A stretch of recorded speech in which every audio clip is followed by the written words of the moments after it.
Good afternoon, ladies and gentlemen. Thank you for joining our second quarterly press briefing for 2022.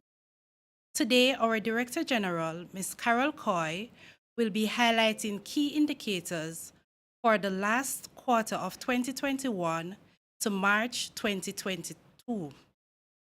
Following Ms. Coy's presentation, we will take your questions. For the Q&A session, Ms. Coy will be supported by Dr. Natalie Simpson, our Director of Surveys, Ms. Jessica Campbell, our Director of Research, Design and Evaluation, and Ms. Shellyan Chambers, the Unit Head for the Price Indices Unit. Without further delay, I now hand over to Ms. Carol Coy.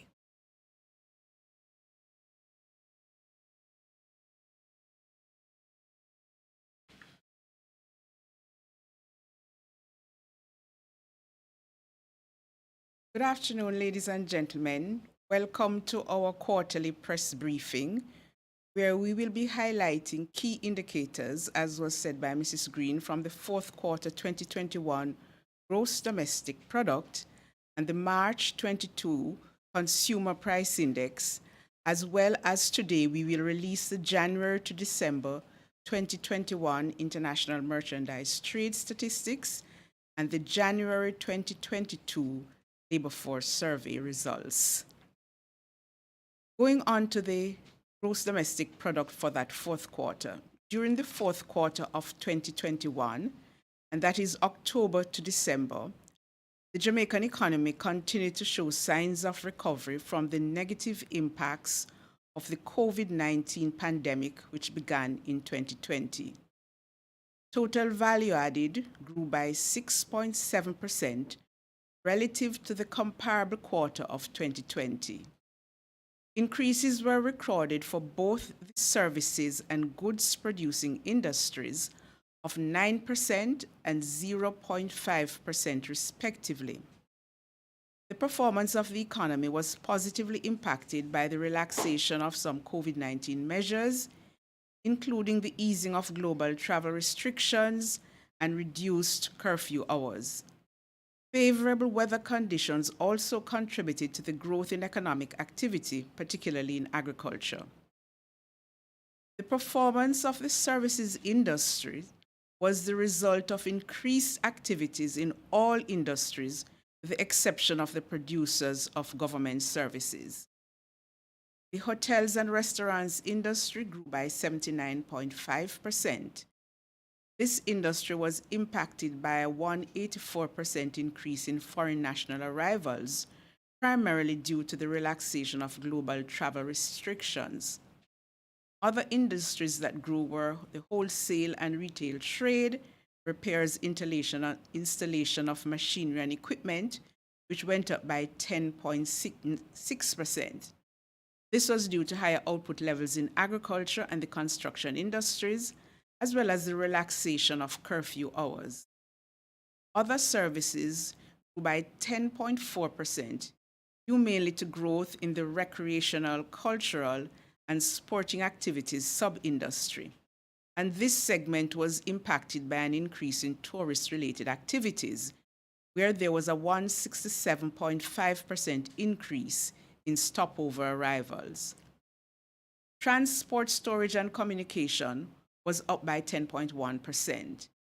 The growth in the transport sub-industry was impacted by a number of factors, including an increase in demand for services, increased operations at the island's cruise ship piers, and the increase in the total number of passengers traveling through both airports. Other increases were observed in electricity and water supply by 5.8%, finance and insurance services by 2.7%, and real estate renting and business activities by 2.1%.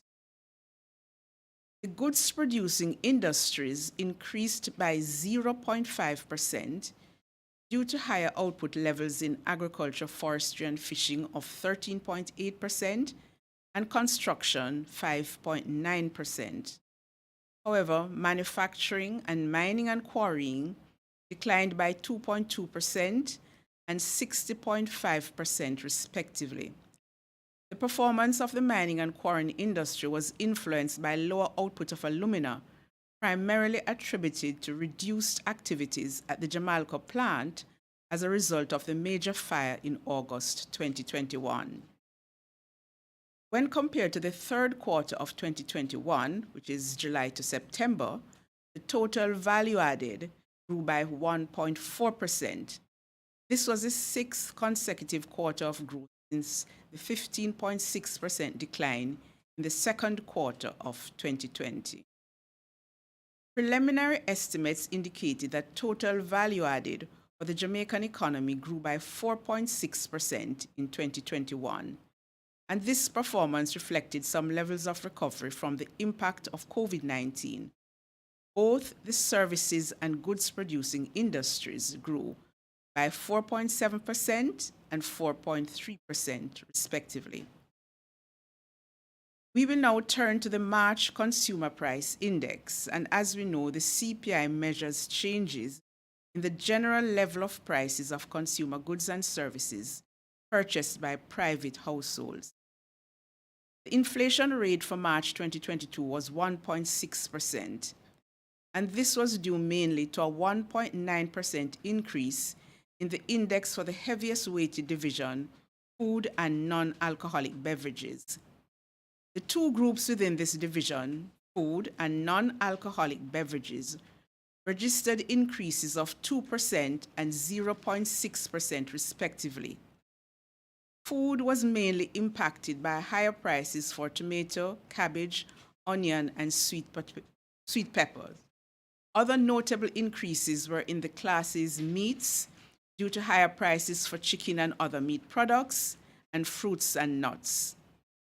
The overall rate of inflation was also influenced by a 3.9% increase in the index for the division housing, water, electricity, gas, and other fuels, due to a 9.6% increase in the index for the group electricity, gas, and other fuels, and this was caused by higher electricity rates for the period.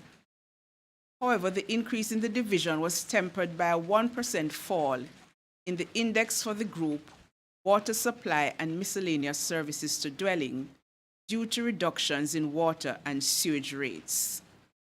Also contributing to the inflation was a 0.6% increase in the transport division's index, due mainly to higher prices for fuels and lubricants. The point-to-point inflation rate, which is March 2021 to March 2022, was 11.3%. This has been the largest point-to-point change since the implementation of the new CPI basket in April 2020. The main contributors to this upward movement were the divisions food and non-alcoholic beverages, up by 14.7%, housing, water, electricity, gas, and other fuels, up by 9.6%, and transport, which grew by 14.3%.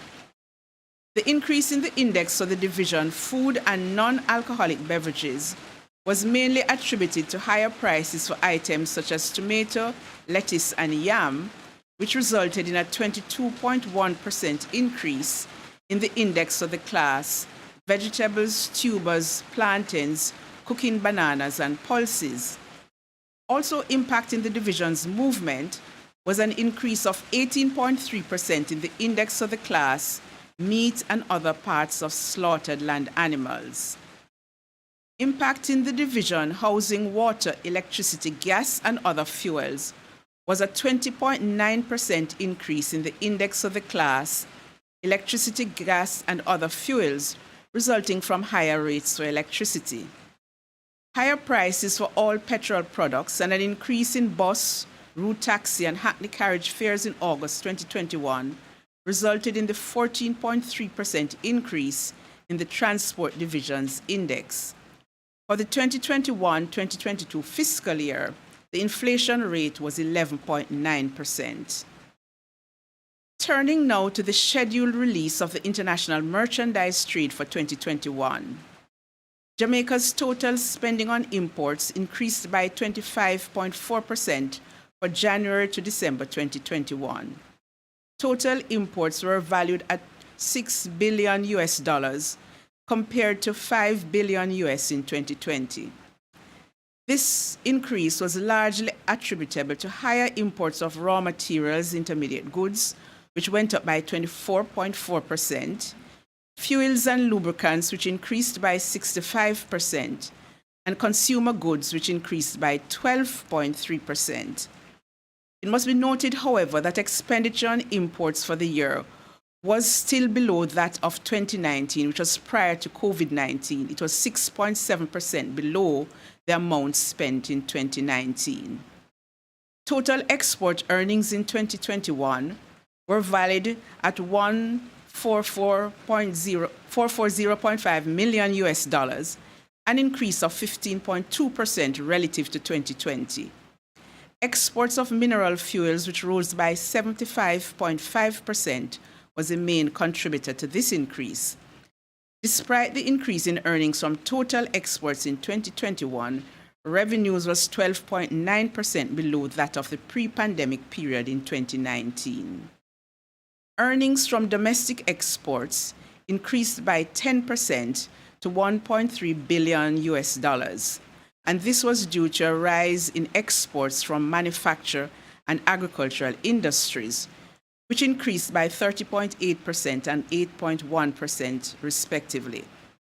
The increase in exports in manufacturing in 2021 was due mainly to increases in the export of other manufactured goods, 49%, and food and beverages and tobacco, 14.5%.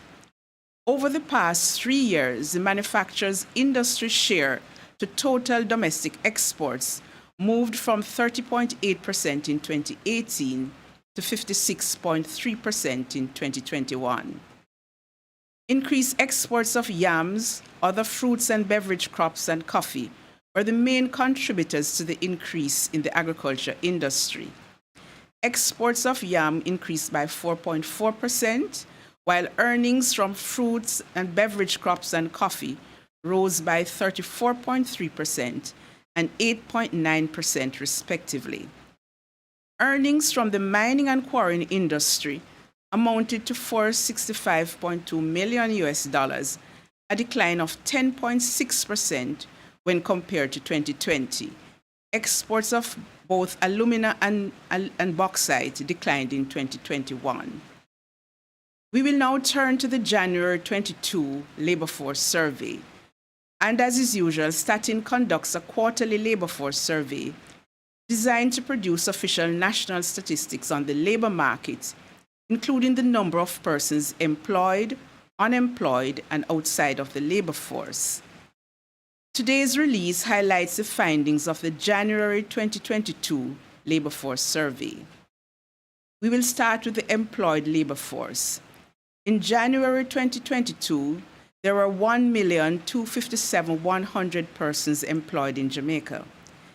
This was an increase of 4.8% or 57,800 persons compared to January in 2021. These persons were engaged in economic activities for at least 1 hour during the reference week, which was December 12 to 18, 2021. Females recorded the larger increase in the number of persons employed. The number of employed females grew by 5.5%, while for employed males, the increase was 4.3%. Looking at the employed labor force by industry, the industry group real estate and other business services accounted for the largest increase in employment of 24.9%, moving to 126,600. This was followed by accommodation and food service activities, which increased by 16.5% to 98,200 persons. The construction industry grew by 8.9% to 125,800 persons, and manufacturing by 10.3% to 80,400 persons. Looking at the employed labor force by occupation group, The group clerks accounted for the largest increase in employment of 22,100 persons, with females accounting for the majority of this increase, 13,000. Employment also increased in the groups service workers and shop and market sales workers, 15,700 persons, professionals, senior officials and technicians, 13,500 persons, craft and related trade workers, 10,900 persons. The largest increase in male employment was in the occupation group, craft and related trade workers. Males represented the majority of the increase in this group, moving up by 10,200. Looking at the unemployment rate in January 2022 was 6.2% compared to 8.8% for the same quarter of 2021. This was 2.6 percentage points lower than the same quarter of 2021. The unemployment rate for males decreased to 4.8% from 7.6%. Similarly, the unemployment rate for females declined to 7.9% from 10.4%. It should be noted, however, that in spite of the lower unemployment rate in January 2022, which is 6.2, compared to January 2020, which is 7.3, the quarter before the onset of COVID-19 pandemic, there were more employed persons in January 2020 than in January 2022. Looking at youth unemployment, the youth unemployment rate declined by 5.1 percentage points to 17.7% relative to January 2021. There was a larger decline in female youth unemployment. The unemployment rate for both males and females declined by approximately 5%.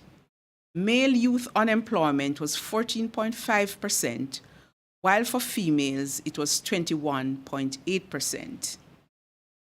Looking at persons outside of the labor force, persons 14 years or older who were neither employed nor unemployed are classified as being outside the labor force. In January 2022, there were 755,600 persons outside the labor force.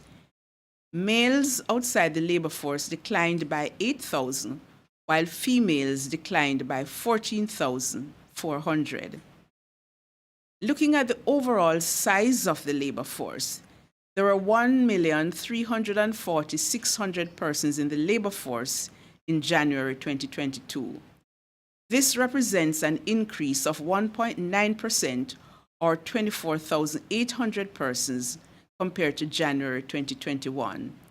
There was a larger increase of females in the labor force.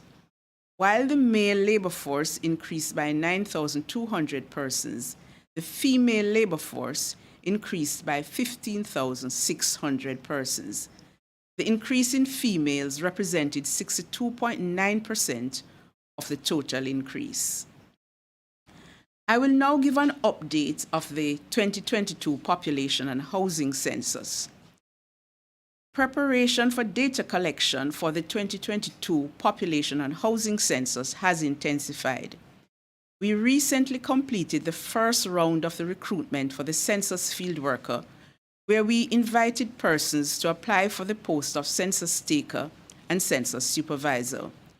We are currently processing the applications and the scores from the online assessment. Successful applicants who will move on to the next phase will be contacted in the coming days to participate in an in-person screening exercise. This screening process will begin in the western region of the island and then move to the northern and central parishes. We thank everyone who applied to work in the census. The response to recruitment drive was very positive, and we trust that this will transcend to the census takers when data collection begins in September.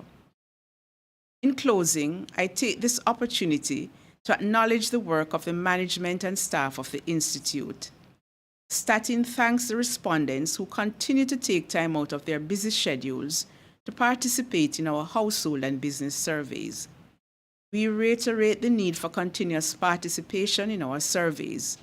We also thank the respective ministries, departments, and agencies for making administrative records available for the compilation of statistics. We encourage everyone to visit our website at statinja.gov.jm for all the tables associated with today's releases. Thank you.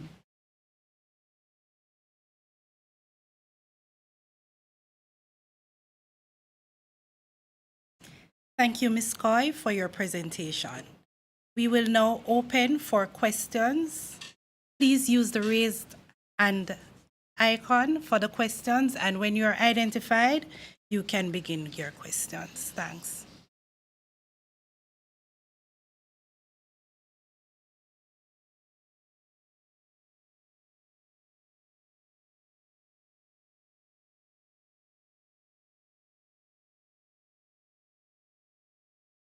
Are there any questions?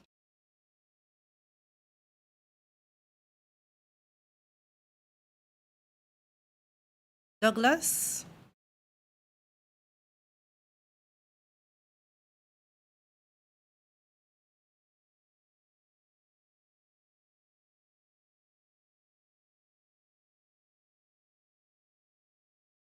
You can go ahead, Douglas.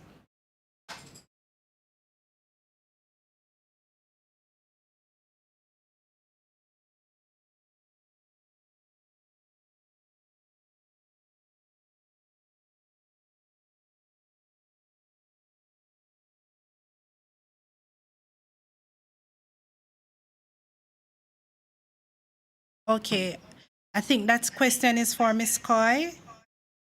Douglas is asking if there's any plans for a labor force survey in April.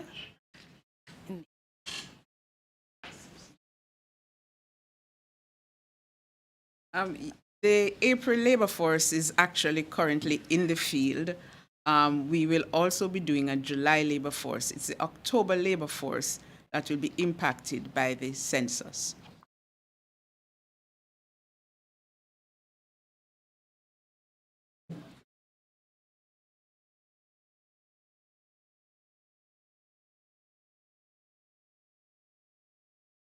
Thanks, Ms. Coy, for that one. Just realizing that that one would have been for Dr. Simpson.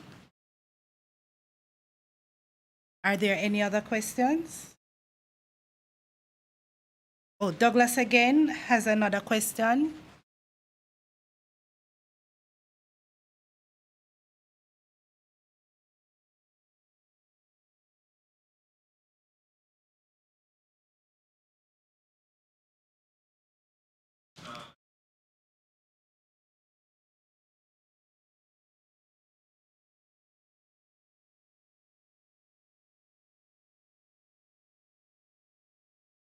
Okay, thank you very much for that question, Douglas. That question will go to Dr. Simpson.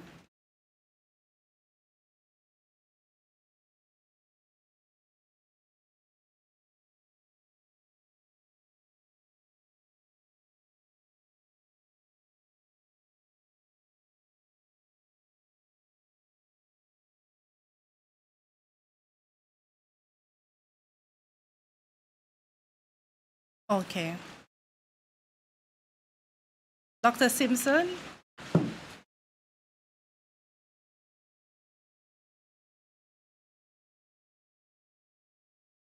Yes.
Douglas, can you repeat the second question?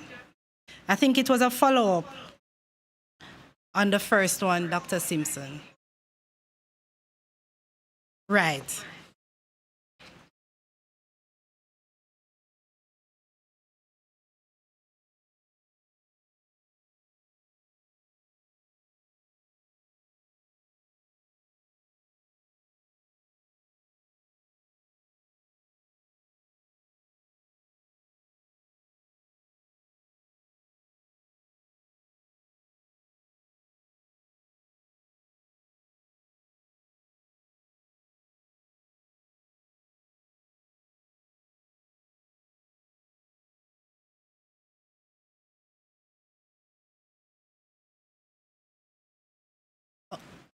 All right, thank you very much, Dr. Simpson.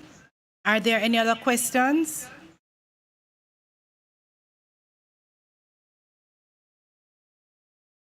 Okay.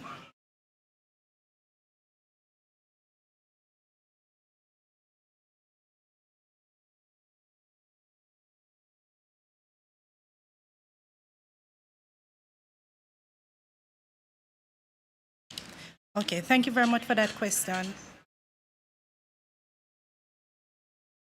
Okay, we hope to start the screening of our census takers soon. So as I said before, we are in the process of going through the applications, and there was a pre-employment test. So we have to go through that. So we hope that maybe in the next 2 weeks, we will be able to can start the screening process. Because after the screening process, there's a process afterwards where we have to start training. So the screening is to identify persons which we can move towards the training. And what we will be doing is moving across the island. So we'll be focusing, as I said, on the western region of the western parishes and moving across as we come closer to the parishes in the east.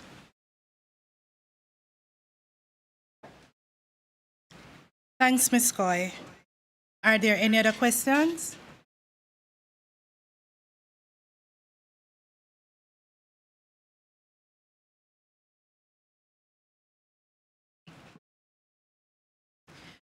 All right, if there are no further questions, thank you very much for joining our quarterly press briefing. And just to reiterate what Ms. Coy said, you can visit our website at STATIN. There's one more question. Okay, Ms. Bennett. I think there's one question from Karina Bennett.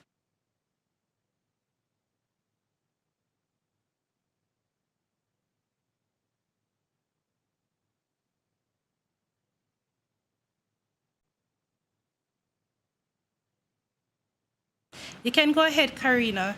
We're not hearing.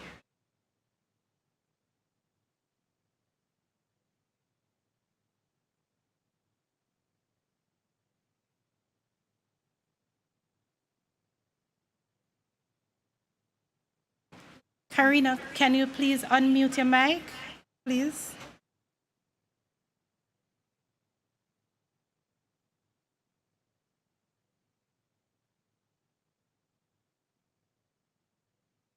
Or maybe you could type in the chat. So Georgia, I'm seeing a question. She says whether or not, and I'm hoping you can hear me clearly, right? Yes, I can. So her question is, will there be any more COVID impact surveys done? I think the reference is to the COVID module that we added to the labor force. No, that has been discontinued. So we no longer feel the COVID module on the labor force survey. Thanks, Dr. Simpson.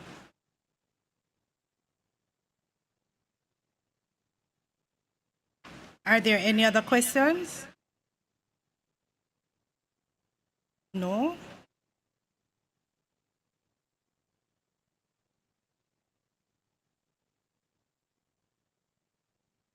All right.